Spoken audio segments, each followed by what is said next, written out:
History can be cruel and evil, but this video is different. Because in this video, I will tell you a heartwarming story about one of the most inspiring acts of kindness in all of history. It's a story about a Native American tribe and the country of Ireland. Yeah, something you don't hear every day. So, how does this story start? Well, it starts in the 1840s, during one of Ireland's darkest moments in history, the Irish Famine. What happened? Well, simply put it, in the 1840s, Ireland was an island part of the United Kingdom. It was even part of their full name, because you know, it's the United Kingdom of Great Britain and Ireland. But don't get fooled by this. Ireland wasn't nowhere close to an equal part of the empire. It was more close to a colony rather than an actual equal member like England or Scotland. Regardless, during this time, Ireland was mainly used to grow crops and then export to England, who you know, had the Industrial Revolution in full swing and needed a bunch of food to feed its people who started moving to the cities from the farms. So this means that most of the food grown in Ireland was being shipped away, leaving much of the Irish population heavily dependent on one crop, the potato. Why just the potato and not something else? To that, I have three big reasons. It was cheap, it was nutritious, and it was perfect for Ireland's climate. All this was fine and dandy until something happened. You see, something called potato blight, believed to have originated in Central America or southern Mexico, started to spread. And somewhere between 1842 and 1844, this infection had spread to Europe, and the following year in November, it reached Ireland. This infection made the potatoes inedible. Calling this devastating would actually be an understatement, as the first year, about half of all of Ireland's potatoes were infected, and the following year, it was 3/4. But just pause for a second. If the disease was widespread in the entirety of Europe, why don't we only hear about the Irish potato famine? Why don't we hear about the French or Dutch potato famine? The difference is that in most other places in Europe, the people had access to other crops that weren't affected by the disease. But in Ireland, where about a third of the population relied almost entirely on potatoes, the famine was horrific. But hold on a minute, Ireland also grew a bunch of other crops. Couldn't the Irish just take that? Well, no. Britain, their overlord, didn't let the food stay in Ireland. Instead, they kept shipping it to England, leaving a huge number of Irish people starving. This led to somewhere around 20 to 25% of the total Irish population dying or leaving the island, which means that the population of Ireland peaked in 1841, which is like unheard of, since all other countries in Europe basically have their peak population now or only like 10 to 20 years ago. And 2, also means that this is the biggest exodus of people from one island in history. But anyways, when this happened to Ireland, the world was horrified, with the news eventually spreading to a small Native American tribe far, far away in the American inlands, called the Choctaws. On the surface, they had no reason to care about what was happening on the other side of the Atlantic, but yet, they did something extraordinary. But before I tell you what they did, you first need to know what the Choctaws had been through themselves not long before.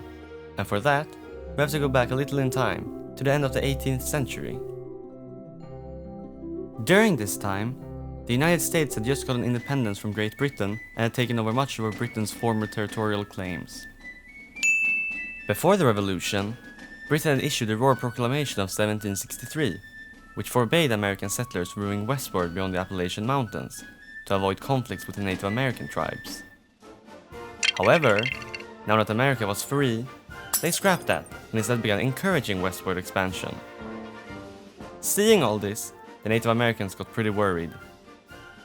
So, not long after, the Choctaw Nation signed a treaty with the United States, called the Treaty of Hopewell. This treaty defined their borders and also made the Choctaw Nation a protectorate of the United States, which also made the United States reaffirm the Choctaw Nation's sovereignty. At the same time, the newly formed United States found itself in another territorial dispute, with Spain, over its southern border. You see, during the American Revolution, Britain controlled these two colonies, called East and West Florida. Why were there two Floridas? I guess just Britain loved Florida so much that they wanted two. But if you want a serious answer, it's because the colony was too large to administer as one. Anyways, they were both loyal to the British during the Revolution and served as a perfect escape destination from other parts of the USA that wanted to flee. But as Britain realized there was no chance of getting the 13 colonies back, they entered peace negotiations, which saw them give up both Floridas to Spain in 1783. Why Spain and not the Americans? Well, you see, during the war, many nations had joined in on the American side, with Spain being one of them. And as Britain had anyways taken them from Spain during the 7 Years' War, Britain didn't see it as a significant loss to return them.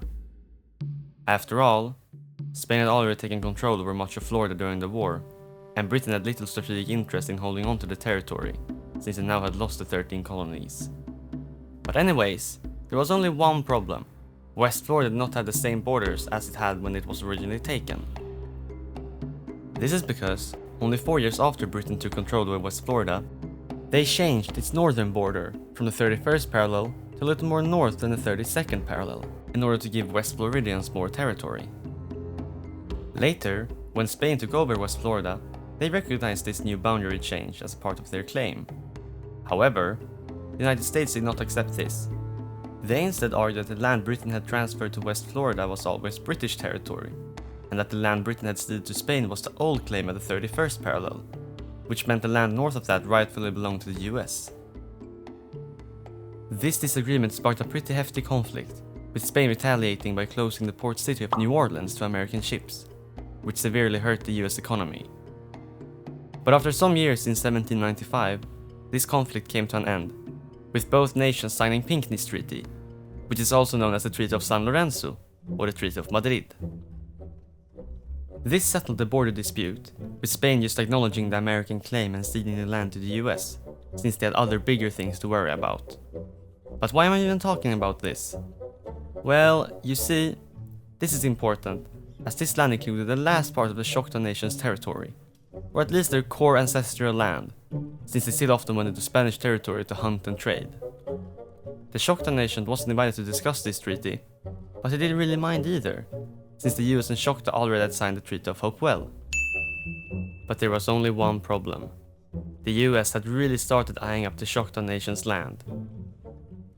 This is because the land that the nation stood on was extremely fertile, and when I say extremely, I really mean it. It was unbelievably fertile and perfect for growing crops like cotton. And it just so happens that with the invention of the cotton gin in 1793, cotton went from being kinda profitable to being one of the most profitable industries in the entire world. So the US, who desperately wanted to expand their cotton production, really started to regret the Treaty of Hopewell. They had promised to respect the Choctaw Nation's sovereignty, but they also really wanted the land. So what did the US do? They came up with a sneaky plan. Instead of outright breaking the treaty and taking the land by force, they found a clever workaround. Instead, they would take it through treaties. Soon, the US government started to heavily pressure the Choctaws into giving up more of their land. It all started with the Treaty of Fort Adams in 1801, when the Choctaws did this. The following year, they gave up some more, and then more, and more, and more, and by 1820, they ceded almost half of their remaining land to the US, and in exchange, they got some new lands in modern-day Arkansas. Wait, what? Arkansas? Isn't that like Spanish territory? Oh yes, almost forgot that. Meanwhile all this was happening, the United States also expanded in many other ways, with mainly them purchasing the Louisiana territory from France, not Spain, in 1803. Okay, I feel like we're missing something here, but it's actually pretty simple. The US only bought it from France because they had just reacquired it from Spain 3 years earlier, but then realized there was no chance of holding on to the territory, so decided just to sell it to the US for a measly 15 million. Anyways, where were I? Yes, the Choctaws got land in modern-day Arkansas. So now they had this random strip of land in Arkansas, but then only 5 years later in 1825, USA backtracked this, and the deal was changed to instead grant them land in what was becoming the Indian Territory.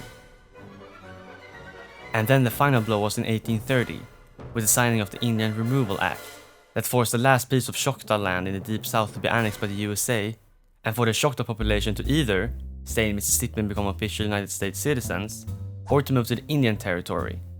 However, staying wasn't really an option, since they faced significant discrimination from the white Americans. So, now that you know the backstory, the Choctaws, who had just lost their ancestral homeland and could have desperately used every last resource they had for themselves, chose instead to do something incredible. So what did they do? They made the decision to donate money.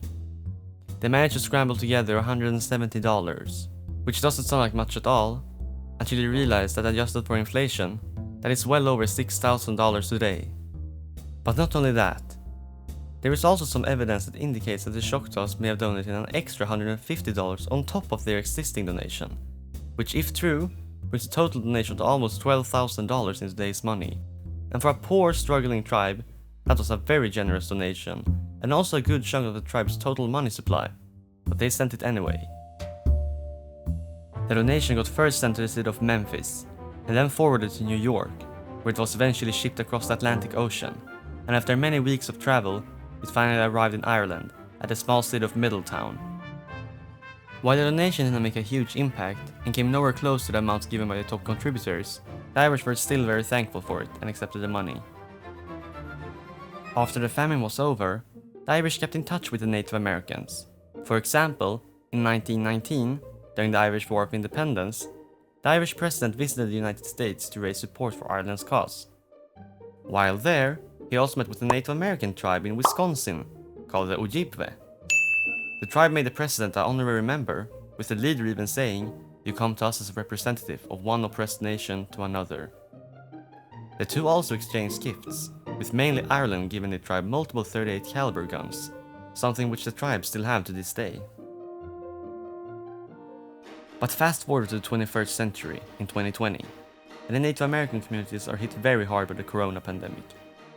The Irish public, haven't forgotten about what the small Choctaw tribe did for them over 150 years ago, started scrambling to gather money.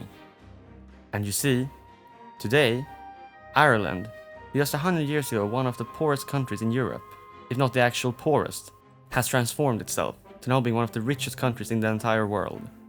So they started donating like crazy, with the total amount exceeding well over $3 million. The exact number is hard to pinpoint due to multiple fundraising efforts, but the outpour of generosity was clear. This was Ireland's way of giving back, a heartfelt thank you and a show of solidarity, remembering the kindness they once received from the Choctaw Nation. The money was mainly sent to the Native American tribes located in the Four Corner region, with this being the home of the Navajo Nation and the Hopi Reservation, which funnily enough is completely enclosed within the Navajo Nation. These tribes were one of the most affected places in the entire nation, with the Navajo Nation at certain points during the pandemic having the highest infection rate in all of America, with even surpassing New York and New Jersey, the most affected states during the time. But what about the Choctaw Nation? They still existed in Oklahoma, albeit a bit smaller. So why did Ireland give so much money to the wrong tribes? Well, while the Choctaw Nation was also heavily affected by the pandemic, it wasn't as bad as the Navajo or Hopi, which is why most of the donations went to those tribes instead. The donations were also more broadly meant for all Native Americans, not just the Choctaws. Nevertheless, the Choctaw Nation had also received some money from the Irish. But with that, the story came to an end. A shining example of how people can just help each other, even though they had nothing in common and lived on separate continents.